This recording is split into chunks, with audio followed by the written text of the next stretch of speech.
और कुछ सोच समझ हिरण्याकश्यप और तप करने घर से निकल पड़ा।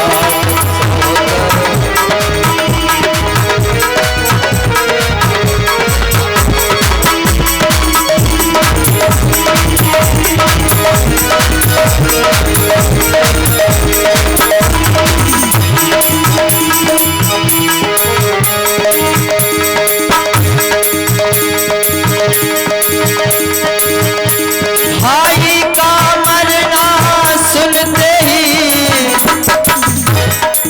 और भाई का लोहू बल पड़ा।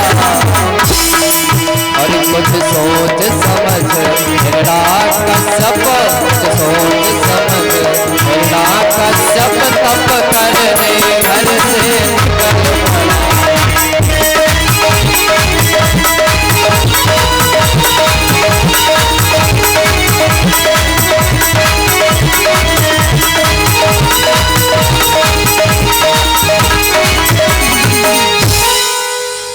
आज तप करने के लिए चला और जैसे ही पहुंचा महाराज मंदराचल पर्वत की घाटी में, तो क्या देखा कि एक बट वृक्ष पर एक सुक यानी तोते का बच्चा बैठकर नारायण नारायण नारायण उच्चारण कर रहा है। जैसे ही सुना तो इसने अपने कान बंद किए और वहां से चला आया। इसकी पत्नी गयादू ने पूछा, स्वामी आप तो तप करने गए थे, वापस कैसे आ गए? बोला क्या बताऊं, मैं वहां गया तो मुझे अपशकुन हो गया। बोले क्या? कि वहां बट वृक्ष पर बैठकर एक तोते का बच्चा नारायण नारायण नारायण नारायण नारायण नारायण का जाप कर रहा था। उसकी पत्नी बहुत खुश हो गई, कहने लगी चाहे कैसे भी लिया लेकिन इन्होंने आज मेरे प्रभु का नाम तो अपने इस मुख से निकाला। अब तो गयादू झाड़ू लगाती है तो कहती है, हे प्राणनाथ ये बताओ वो तोते का बच्चा क्या कह रहा था, मैं भूल गई। तो हिरण्याकश्यप बोला वो नारायण नारायण नारायण नारायण कह रहा था। फिर खाना बनाती है, फिर कहती बताओ, तो फिर कहता है वो नारायण नारायण कहता था। ऐसे जब वो बार बार कहलवाया तो एकदम से झल्ला उठा, कहने लगा सुन वो कुछ नहीं कह रहा था, कब से लगा रखा है, क्या कह रहा था क्या कह रहा था।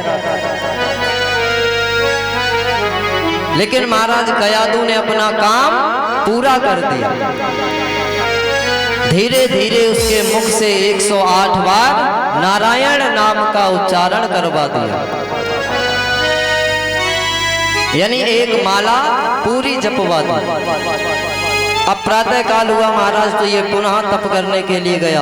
अब तो ये घनघोर तपस्या करने लगा। बहुत समय बीत गया तो ब्रह्मदेव आते हैं और कहते हैं, अरे पुत्र के उत्तिष्ठोत्तिष्ठं भद्रं ते तपः सिद्धो असि काश्यपः। उत्तिष्ठोत्तिष्ठं भद्रं ते तपः। उत्तिष्ठ कहते हैं महाराज खड़े होने को, तिष्ठं भद्रं ते तपः खड़े हो जाओ हे पुत्र, मैं हे काश्यप नंदन तुम्हारे तप से प्रसन्न हूं, वरदान मांग लो। इसने कहा कि प्रभु मुझे अमर होने का वरदान दे दो। तो ब्रह्मदेव कहने लगे, पुत्र अमर तो मैं भी नहीं हूं, समय के बंधन में फंसने के पश्चात एक समय ऐसा आता है कि हम स्वयं भी मृत्यु को प्राप्त हो जाते हैं, तो हम तुम्हें अमरता का वरदान कैसे दे दें। तो इसने कहा है ठीक है, दैत्य है ना महाराज, तो इसने चालाकी से काम लिया। भाई कहावत है महाराज कि आप सीधी नहीं पकड़ने दोगे तो हम घुमा के पकड़ लेंगे, लेकिन पकड़ेंगे। तो आज इसने ब्रह्मदेव को वचनों में बांधना प्रारंभ किया। कहा रे पितामह सुनो, कुछ अधिक नहीं बस इतना ही। अरे पितामह मैं ज्यादा नहीं मांगता हूं, क्या क्या दे दो कि कुछ अधिक नहीं बस इतना ही कि बाहर ना मरूं भीतर ना मरूं भीतर ना मरूं।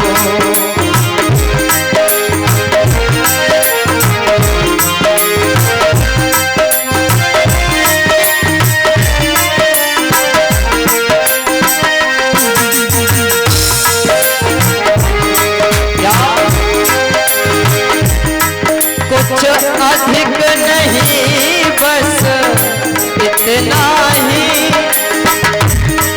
बाहर ना मरूं भीतर ना मरूं। ओ दिन में ना मरूं से मैं ना मरूं।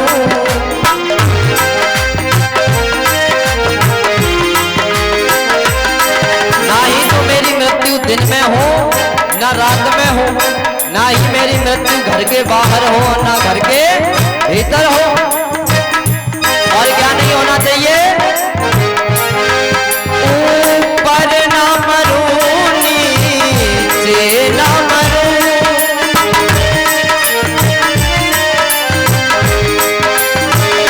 और तुमने जिन 12 महीनों को बनाया है मेरी मृत्यु इनमें भी ना हो। इन 12 महीनों में ना मरूं। हरि बोल।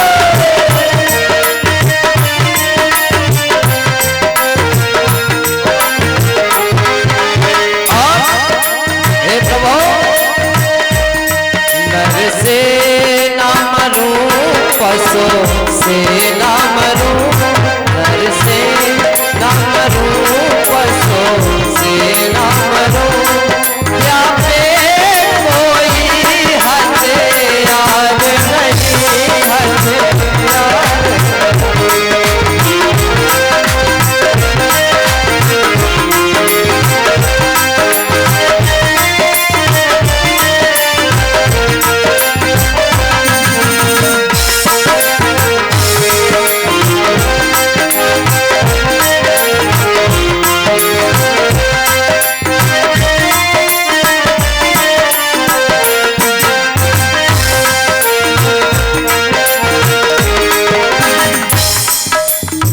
और मौन। हे प्रभु मैं तुम्हारे इन 12 महीनों में भी ना मरूं, ना ऊपर मरूं ना नीचे मरूं, ना बाहर मरूं ना भीतर मरूं। ऐसा वरदान दे दो। आज ब्रह्मदेव ने तथास्तु कह दिया, ऐसा ही होगा। अब तो महाराज इसने अपने नगर में आकर ढिंढोरा पिटवा दिया। और जब ये तपस्या करने गया था तो उसकी पत्नी का हरण करके देव ऋषि नारद ले गए। इंद्र ले गया। इंद्र ले जा रहा तो रास्ते में नारद जी से मुलाकात हुई। नारद जी ने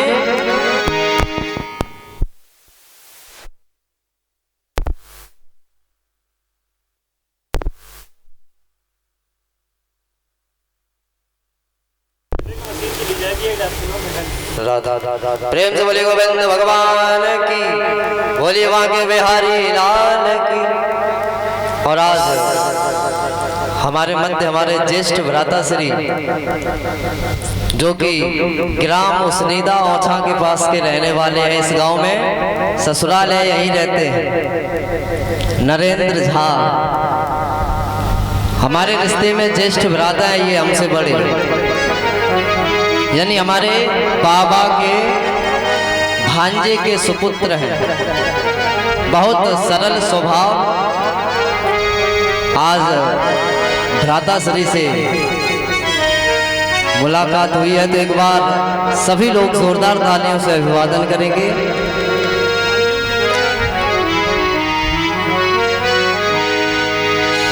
महाराज जब इंद्र ले जा रहा था तो देव ऋषि नारद जी से मुलाकात हुई।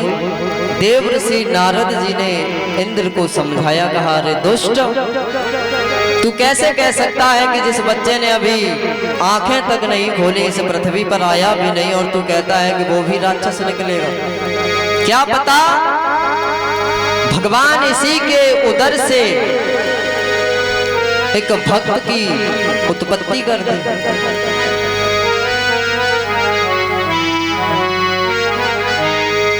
और यही अपने पिता के गर्भ को भी नीचा करेगा।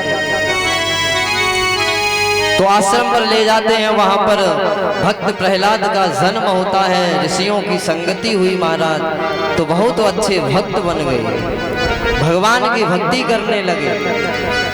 हिरण्यकश्यपु को पता लगा तो गया, देवर्षि नारद जी को धन्यवाद देकर के अपनी पत्नी बच्चे को वापस लाया और अपने पुत्र से कहा कि बेटा, इतने दिन में तुमने क्या सीखा। गोद में बिठाया, दुलार करने लगा, पूछने लगा कि बताओ, इतने दिन तुम देवर्षि नारद की संगति में रहे तो क्या सीखा। तो ध्रुव प्रहलाद महाराज तो एक ही नाम लेते थे, नारायण नारायण नारायण। और जैसे ही नारायण शब्द को सुना तो हिरण्यकश्यपु ने भक्त प्रहलाद को लिया और पृथ्वी पे पटक दिया। अरे दुष्ट, तू मेरे उस बैरी का नाम लेता है जिससे मेरी दुश्मनाई है। आज के बाद इस घर के अंदर कोई भी उसकी पूजा नहीं करेगा, ना नाम ले। और नगर में ढिढोरा पिटवा दिया कि आज से पूजा पाठ योग यज्ञ हवन जब तब सब बंद कर दो। महाराज अब भावई आ गई हम जैसे ब्राह्मणों संतों की। जब जब इस धराधाम पर कोई आता ताई उत्पन्न होता है तो सबसे पहले महाराज आफत ब्राह्मणों की, संतों की, गायों की ही आती है। और जब इन पर विपदाएं आती हैं तो महाराज मेरे वही निराकार परम ब्रह्म परमात्मा एक साकार स्वरूप लेकर अधर्म पर धर्म की स्थापना करने के लिए इस धराधाम पर अवतार लेते हैं।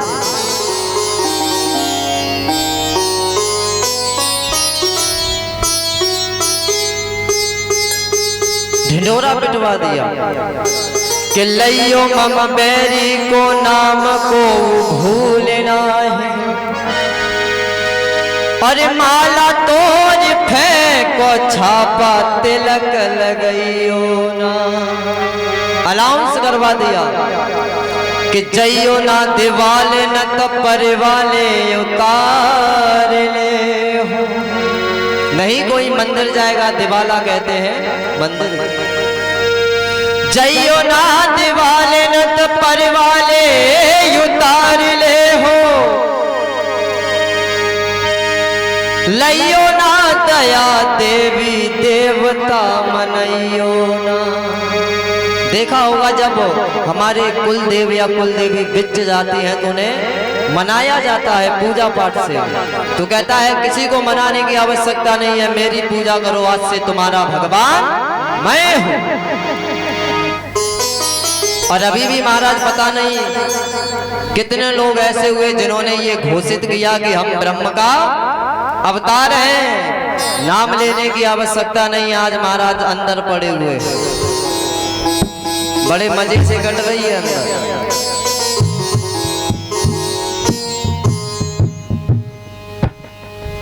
जिसने ये घोषित किया कि मैं ब्रह्म हूं। अरे तुम कैसे ब्रह्म हो गए? ब्रह्म एको द्वितीयो नाश, दूसरा हो ही नहीं सकता। तुम कहां से आ गए महाराज? और जब तुम अधर्म करोगे, सच को कुछ क्षणों के लिए महाराज दबाया जा सकता है, लेकिन मिटाया नहीं जा सकता। जिस प्रकार सूर्य को यदि बादल ढक लेते हैं तो ये नहीं कि इसका मतलब अब अंधकार छा गया। कुछ क्षणों के लिए मुसीबत आई, बादल छटे, फिर से वही उजाला होगा। आज महाराज कह दिया कि कोई पूजा पाठ योग यज्ञ हवन नहीं करेगा, आज से सबका स्वामी मैं हूं, मेरी पूजा करो। लेकिन प्रहलाद नहीं मानते, अपने घर में भगवान की भक्ति करते हैं। तो इसने संड और अमर्क के द्वारा शिक्षा के लिए भेजा। वहां पहुंचे संडमर्क के आश्रम में, तो इन्होंने मित्रता कर ली, 2-4 सखा बना लिए, उन्हें आपस में गोल बिठा करके बीच में खुद बैठ जाते हैं और नारायण नारायण नारायण नाम उच्चारण करवाते।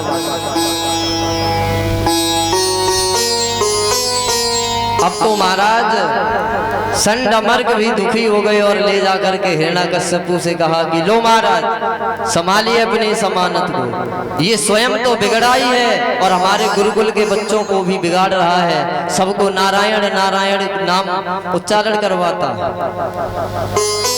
आज हिरण्याकश्यपु ने उसे पहाड़ों से फुकवाया, फिर भी बच गए। एक कमरे में बंद कर दिया महाराज, विषैले विषैले सर्प छुड़वा दिए।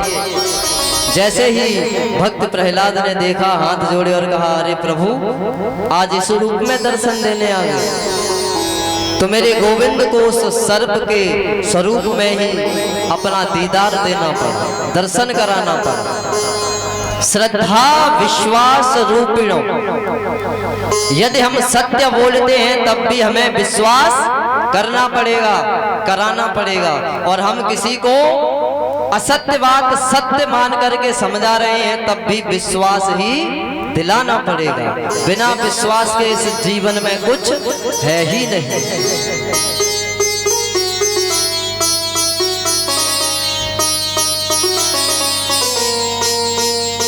पहाड़ों से फुकवाया, हाथियों के तले कुचलवाया, सर्पों से कटवाया, लेकिन कुछ नहीं हुआ। क्यों?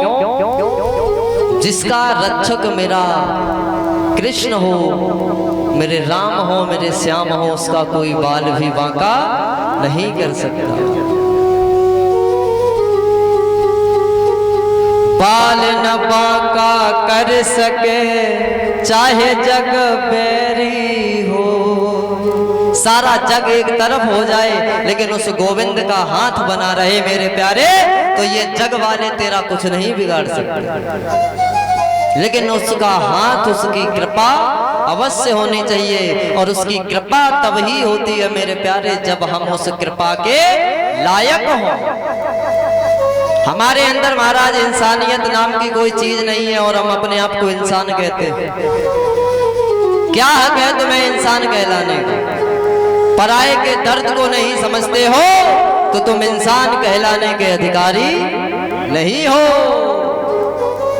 किसी कवि ने महाराज बहुत सुंदर कहा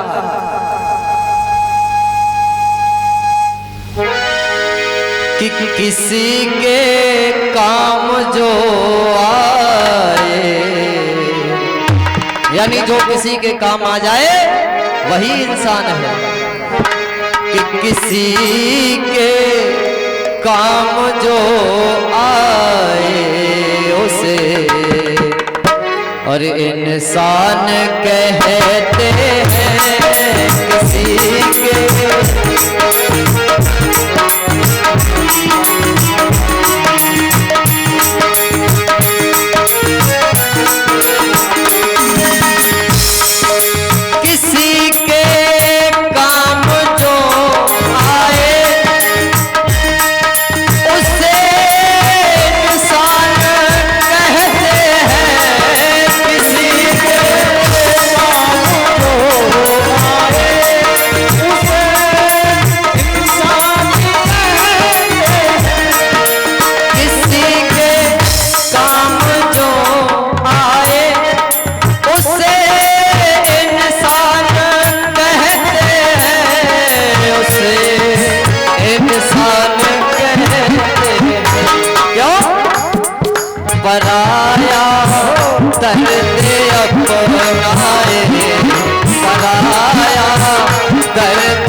कभी तो इंसान निर्धन हो जाता है समय के चक्कर में, और कभी धनवान भी हो जाता है।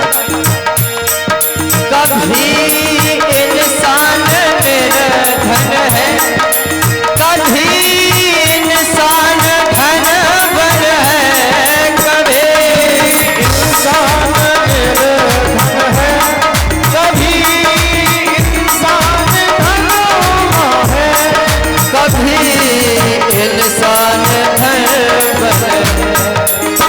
ओ पथिक जो बांट कर खाए, पथिक जो बांट कर खाए, उसे इंसान कहते हैं। पराया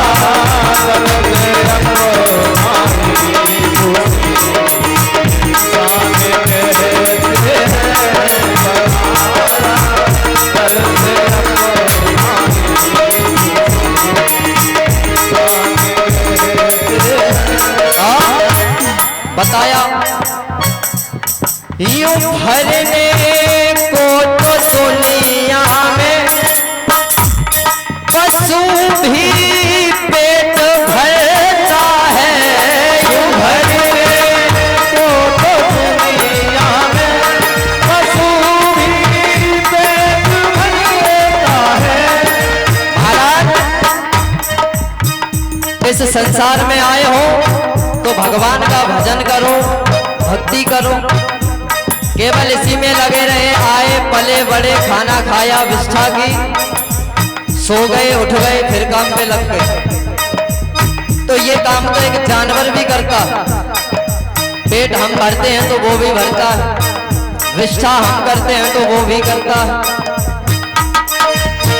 लेकिन एक ही अंतर है कि हम भजन कर सकते हैं और इस तन का उद्धार कर सकते हैं। यूं भरने को तो दुनिया में पशु भी पेट भरता है, भरने को तो दुनिया में पशु भी पेट भरते हैं, पशु भी पेट भरते हैं। लेकिन और पथिक जो बांट कर खाए, पथिक जो बांट कर खाए, वही इंसान होते हैं। पराया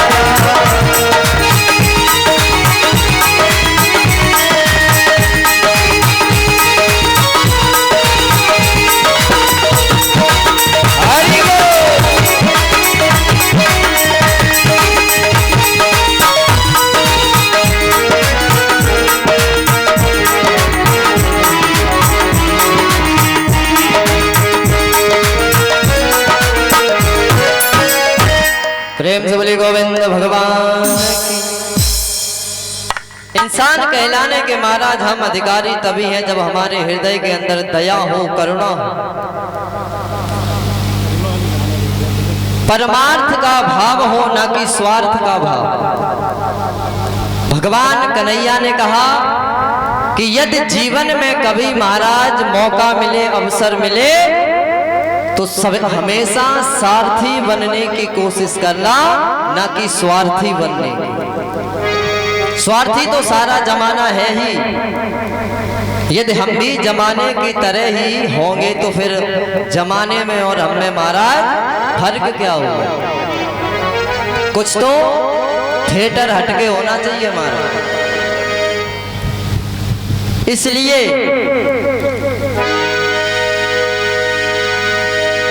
इसने आज अपनी बहन हुंडिका यानी होलिका को बुलाया और कहा कि बहन, इसने तो मेरा जीना हराम कर रखा है।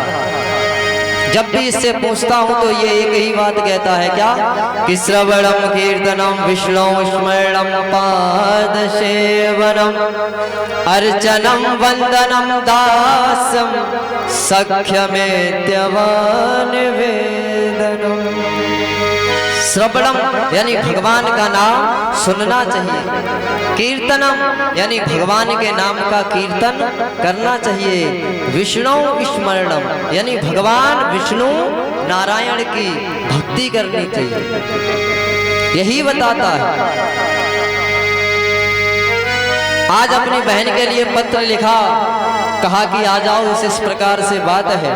और आज इसने प्रहलाद की बाजू को पकड़ा और खींच के ले गया और कयादू के पास छोड़ दिया। कहा ले समझा इसे, या तो ये आज से मेरे बैरी उस नारायण का नाम लेना बंद कर दे, नहीं तो मैं नहीं, अब तू इसे अपने हाथों से जहर पिला के मारेगी। और अपने राज दरबार के लिए चला जाता है। अब महाराज जरा सोचिए, जिस माँ ने उसे अपने उदर में 9 महीने रखा हो, वो माँ कैसे अपने बेटे को जहर पिला सकती है। आज माँ की ममता महाराज फंस गई। अब तो मैया समझाती हैं, लाला बात मान लो, लेकिन भगवान के भक्त ऐसे होते हैं जो एक बार किसी चीज के लिए अड़ जाते हैं तो उसे पाकर ही छोड़ते हैं। जिस प्रकार महाराज हठ योग के द्वारा अपना कार्य सफल करते हैं, आज भक्त प्रहलाद ने कहा मैया तुम परेशान ना हो। तो मैया कहती हैं, अरे बेटा, एक तरफ तो पति का आदेश है और एक तरफ हमारा मात्र धर्म है कि पति ने है आदेश दिया। कयादू कहती है कि पति ने है आदेश दिया कि सुत को है जहर पिलाना।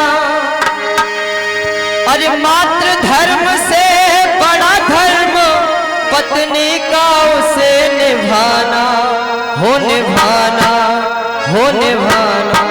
तो अरे हार गई माँ की ममता और नैनों से अश्रु बहाए। अरे जिस लालन को कभी दूध पिलाया उसे कैसे जहर पिलाए। तो हाय हाय ये मजबूरी अपनों से होती तो धर्म जहाँ टकराए, तो धर्म जहाँ टकराए। तो मात्र धर्म पत्नी का धर्म है, बड़ा उसे अपनाना अपनाना।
बोलिए बांके बिहारी लाल की। समझाया मैया तो नहीं पिला पाई, लेकिन आज प्रहलाद ने उसे कटोरे को उठाया और अपने होठों से जैसे ही ले गए तो इधर नारायण भगवान ने बाबा भोलेनाथ को निवेदन किया, कहा कि हे प्रभु, मैंने तो कभी विष का पान नहीं किया, इसलिए आपसे निवेदन है कि आप मेरे भक्त की आज रक्षा करें। आज भगवान नारायण का निवेदन पाते ही मेरे भोलेनाथ ने अज्ञात स्वरूप में यहाँ पर प्रहलाद को विषपान करने से बचाया। अज्ञात में स्वयं ने पान किया, लेकिन सदृश्य में उसे प्रहलाद ने पान किया। आज मेरे भोलेनाथ ने रक्षा की। प्रेम से बोलिए शंकर भगवान की, बोलिए बांके बिहारी लाल की। इधर होलिका आ जाती है, उसने सारा वृत्तांत बताया। तो महाराज होलिका के पास एक शीत चीर था, जिसे ओढ़कर यदि अग्नि में बैठ जाओ तो उससे जलते नहीं थे। आज इसने महाराज अपनी बहन से कहा कि तुम बहन आग में बैठना उस चीर को ओढ़कर, तो ये तो मर जाएगा लेकिन तुम बच जाओगे। कहा ठीक है। अब इसे प्रभु की माया कह लो या फिर उसकी बुद्धि घूम गई, ऐसा समझ लो। जब उसने बिठाया तो चीर हुंडिका ने ओढ़ा, लेकिन जब महाराज उसने आग लगाई तो हुंडिका तो जल करके भस्म हो गई, मर गई, लेकिन प्रहलाद का कुछ भी नहीं हुआ। आज मेरे गोविंद ने प्रहलाद को पुनः बचाया। अब तो प्रहलाद अपनी भक्ति के मार्ग पर और दृढ़ हो गए।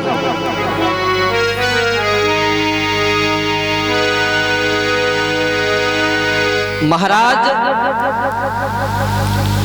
प्रहलाद जी भक्ति को इतना अटल पटल पर ले जाकर के पहुंचे जिसकी कोई महाराज सीमा नहीं। अब तो इसने क्या किया कि इससे भी बच गया, तो इसने एक लाल लोहे का खंबा गर्म करवाया, एकदम लाल, और कहा कि तू कहता है ना कि तेरा भगवान हर जगह है। बोले हाँ हर जगह है। क्या इस खंबे में भी है? बोले हाँ। तो चल इसे अपने गले लगा, इससे भेंट। एक बार को तो महाराज प्रहलाद जी थोड़े से डगमगाए, तो भगवान ने सोचा मेरे भक्त ने सारा समंदर पार कर लिया है, अब किनारे पर आकर कहीं डूब न जाए, तो एक छोटी सी चींटी का रूप बनाकर उस खंबे पर चढ़ने और उतरने लगे। और जैसे ही प्रहलाद जी ने ये दृश्य देखा मेरे प्यारे, तो सोचने लगे जब इस छोटी सी चींटी का कुछ अहित नहीं हुआ और मेरे उस प्रभु ने नहीं होने दिया, तो वो मेरा भी नहीं होने दिया। और नारायण नारायण कहते हुए उस खंबे को गले से लगा दिया। तब भी कुछ नहीं हुआ, तो अब तो इसने तलवार निकाल ली, कहा सुन, बुला अपने उस नारायण को, देखता हूं कैसे बचाता है तुझे। अब तो प्रहलाद ने ध्यान लगाया और इसने अपनी खड़ग उठाई, तो महाराज वो खंबा फटता है और उससे नरसिंह भगवान प्रकट हो जाते हैं। प्रेम से बोले नरसिंह भगवान की। आधे नर हैं और आधे शेर हैं। अब तो महाराज घुरघुराने लगे, दहाड़ने लगे। अब तो सभी इधर से उधर भागने लगे, दहाड़ देते हैं। इतनी तेज महाराज दहाड़ मारते हैं मानो ये लगता है कि ये पृथ्वी डगमगाने लगी। अब तो भगवान ने दौड़ करके हिरण्याकश्यपु को पकड़ लिया और कहा दुष्ट, तूने मेरे भक्त को बहुत सताया, अब ले, जैसा कर्म किया है उसका फल भी भुगत। कहा कि मारोगे? बोले हाँ। बोले नहीं मरूंगा। बोले कैसे नहीं मरेगा? बोले मैंने वरदान लिया था कि ना मैं बाहर मरूंगा ना भीतर मरूंगा। तो भगवान बोले आंखों के अंदर देख, ना तू घर के बाहर है और ना घर के भीतर है, दहलीज पर है। बोले अब भी नहीं मरूंगा। बोले तो मैंने कहा था ना नीचे मरूंगा ना ऊपर मरूंगा। तो भगवान बोले देख, ना तू जमीन पर है और ना आकाश में है, मेरी जंघाओं पे रखा है, बीच में है। कहता है सुनो कि बाहर हूं और ना भीतर हूं। भगवान कहते हैं देख ले, ना तू बाहर है ना भीतर है, कि बाहर है और ना भीतर है। पकड़ा है तुझको दहली पर हो, दहली